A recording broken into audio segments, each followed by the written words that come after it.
Bab 158. Istana Bunga. Sura tidak seperti sebelumnya memandang rendah, justru menatap Fudo Murong dari atas hingga bawah lalu berujar, "Kemampuanmu sangat baik, kamu ada hak untuk menjadi sainganku. Kita bertemu di peringkat Qingyun." Usai berujar, Sura tidak basa-basi dan menuju ke sebelah Jaidenku. Usai Sura menghampiri Jaidenku, pria yang berada di belakang Jaidenku pun berjalan keluar. Tatapan pria itu menyapu warrior yang serta yang lain, dan terakhir tertuju ke arah Fudo Murong, lalu menggelengkan kepala dan berujar, "Kemampuan yang sangat baik, lekuk tubuhnya lebih luar biasa. Namun sayangnya, sayang sekali." Usai berujar, pria itu tak menunggu Fudo Murong berbicara. Dia pun langsung menuju ke tiang untuk mengetes. Tangan kanan membengkok, telapak tangan menuju bawah. Di atas tangan muncul energi hitam, dan saat itu juga panggung formasi pengirim kembali terjadi kegaduhan.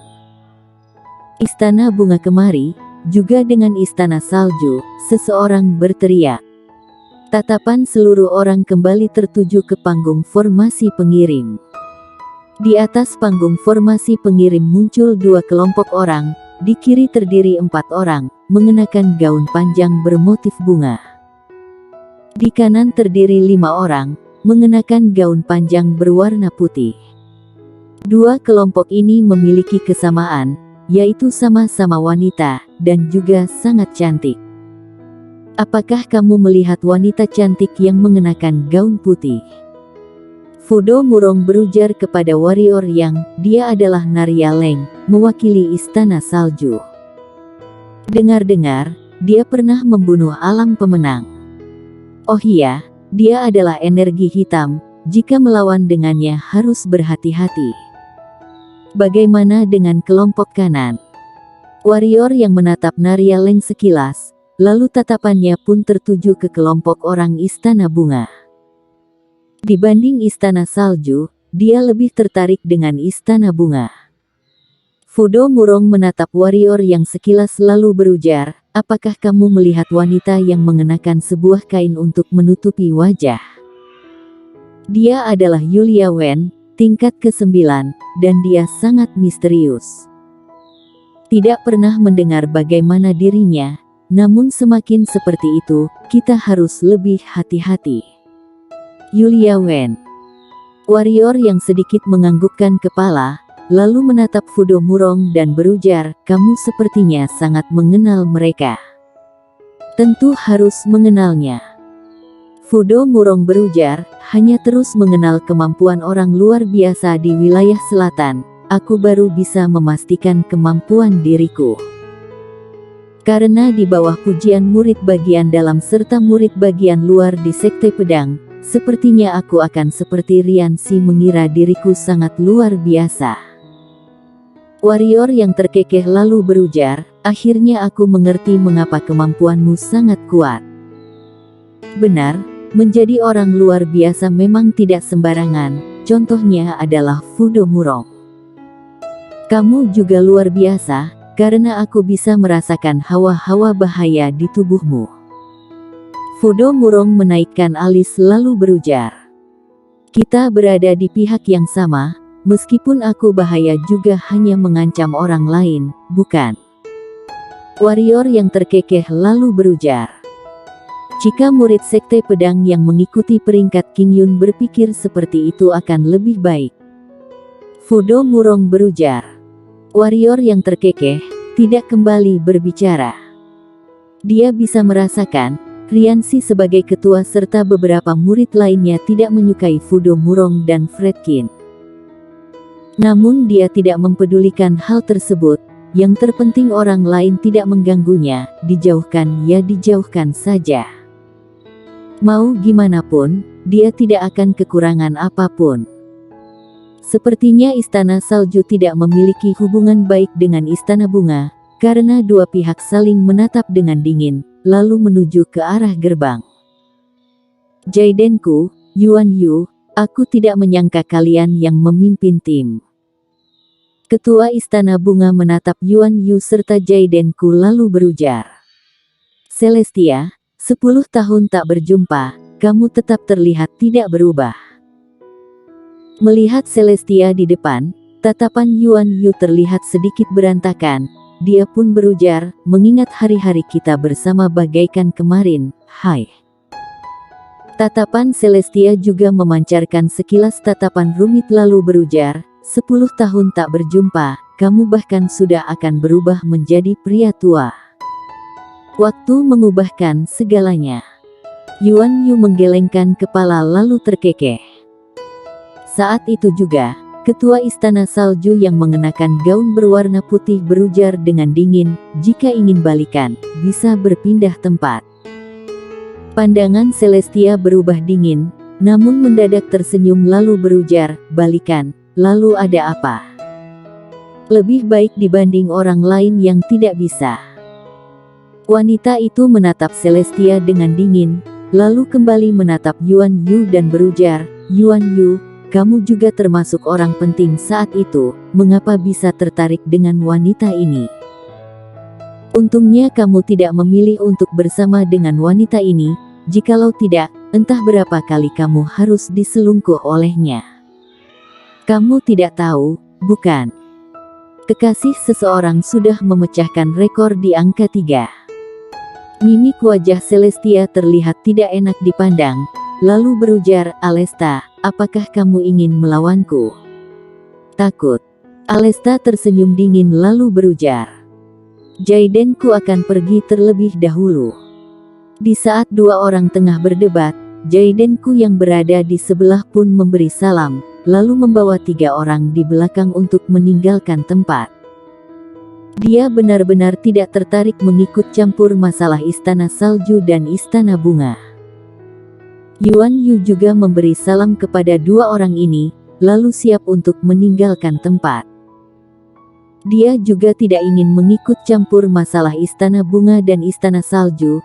Sekte Pedang tidak bisa mengganggu 2 pihak, lebih baik pergi terlebih dahulu. Di Sekte Pedang, apakah ada muridmu yang bernama Warrior Yang? Di saat Yuan Yu akan pergi, mendadak Celestia bertanya. Mendengar kata-kata Celestia, Riansi serta yang lain menatap ke arah Warrior Yang. Namun Sheila King dan Yuan Yu justru mengerutkan kening. Warrior Yang juga mematung, apakah orang ini akan mencari masalah dengannya? Tapi memiliki identitas sebagai Master Rune, dia juga tidak merasa ketakutan, lalu jalan keluar dan berujar, aku adalah Warrior Yang. Mendengar kata-kata Warrior Yang, pandangan beberapa murid Istana Bunga tertuju ke Warrior Yang. Terutama Yulia Wen yang mengenakan kain tipis di wajahnya, kedua netranya yang indah memancarkan tatapan penasaran. Celestia menatap Warrior Yang dari atas hingga bawah lalu berujar, kamu adalah putra Maria Feng. Warrior Yang hanya menatap Celestia, tidak berbicara. Tingkat kedua. Aku bahkan mengira putra Maria Feng akan sangat luar biasa, ternyata hanya berada di tingkat kedua, benar-benar membuat orang kecewa. Celestia menggelengkan kepala lalu berujar. Sudah selesai. Warrior Yang bertanya. Harus mengakui, tatapan tenang Warrior Yang benar-benar terlihat menyebalkan. Celestia memicingkan kedua netranya dan berujar, jangan mengira kamu ada Sandilin membantumu, kamu bisa menyombongkan diri. Istana Bunga ingin melawan 1 orang, Master Rune juga tidak bisa menghalanginya. Warrior Yang mengangguk lalu berujar, aku mempercayai kata-katamu, aku akan menunggu. Kamu tidak takut ibumu akan mati? Celestia berujar dengan nada rendah. Mendadak, Warrior Yang terkekeh lalu berujar, sesuai tingkat Istana Bunga di wilayah selatan, sepertinya tidak butuh menggunakan ibu orang lain untuk mengancam, bukan? Tidak tentu. Alesta yang berada di sebelah berujar dengan dingin, bahkan Istana Bunga bisa memelihara pria, bagaimana mungkin tidak bisa menggunakan ibumu untuk mengancam? Bocah, aku mengingatimu. Jika istana bunga menggunakan ibumu untuk mengancam, lebih baik kamu menurut. Karena kamu menyetujui, kamu akan mati bersama ibumu. Jika tidak mati, maka juga akan tersiksa. Terima kasih senior telah mengingatiku. Warrior yang memberi hormat kepada Alesta, lalu menatap ke arah Celestia dan berujar, jika tidak ada masalah, aku akan pergi terlebih dahulu. Tatapan Celestia memancarkan sekilas tatapan membunuh, energi hitam di dalam tubuh bergerak. Di saat itu juga, Sheila King muncul di depan warrior yang dan berujar, senior Celestia tidak akan melakukan hal untuk menindasmu, bukan? Yuan Yu yang berada di sebelah juga berujar, Celestia, tolong melihat karena kita berkenalan, jangan membahas masalah ini terlebih dahulu, bagaimana? Kini warrior yang mewakili sekte pedang, jika membiarkan Celestia menghina warrior yang dipermalukan bukan hanya warrior yang, namun juga ada sekte pedang. Tidak lama, Celestia mendengus, melihat karena Yuan Yu, aku akan melepaskanmu kali ini. Bocah, aku berjanji, suatu saat kamu akan bertemu dengan ibumu. Saat itu, aku akan membuatmu tersiksa. Mimik wajah warrior yang terlihat datar, dia juga tidak melontarkan apapun, dan menuju ke arah gerbang. Dia mengetahui orang ini seperti Cistin Feng, memiliki masalah dengan ibunya, oleh karena itu ingin mencari masalah terhadapnya. Di waktu bersamaan, dia juga mengetahui Celestia akan menepati janjinya. Master Rune bisa melindunginya, namun tidak selamanya. Mau gimana pun, jika istana bunga membawa alam spiritual sekalipun alam bangsawan untuk membunuhnya, tentu dia tidak dapat berontak. Oleh karena itu, dia harus berlatih semakin kuat. Warrior yang mendadak, terdengar suara yang familiar dari sebelah. Warrior yang membalikkan kepala, hanya melihat Renita tengah tersenyum menatapnya. Di sebelah Renita adalah si barbar dan si hitam. Mengapa kalian kemari? Warrior yang menghampiri, tanpa sadar terukir sebuah senyuman di wajahnya. Bersambung.